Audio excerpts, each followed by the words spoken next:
28, 26. Yan si Papo Amor, ang pinakagwapo sa lahat ng Kitanig. Sipin mo yan, Alam mo, oh. abutin ko pag ganyan. Ito naman yung Xerox copy din niya, oh. No, Oh, di ba? I don't like. Oh, di ba? Ah, Ate Bunso, ayaw nyo magkamukha silang dalawa, oh. Ang pangit naman. Ha? Kaya nga. Oh. Ang pangit naman ng lulo mo. Oh. Huwag mo nang ay pares-pares. Oh, pangit ba yun si Lolo Amor? Gwapo kaya yan, oh. Oh, di ba? Gwapo, oh. Tingnan mo. Yan si Tita Daves, ang pinakamaganda kong Niloloko tita. mo na naman sila kasi. Oo, niloloko mo. Sabi ko sa'yo, at alam naman yan talagang pangit siya. Tapos sabihin mo, gwapo siya. Kaya niloloko mo daw kami. Nung bata pa ako, gwapo ako. Oh, di ba?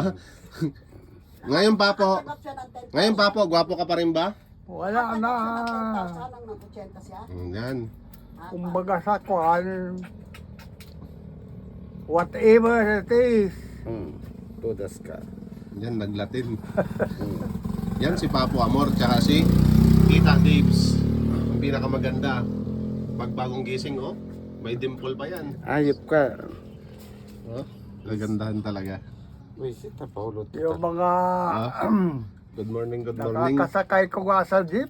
Ito yung pinakamaganda naman, oh. Sino rin? Oh, di ba? Kay ganda, oh. Sino ba yan? Oh. Oh. Hindi. Alright. Hindi.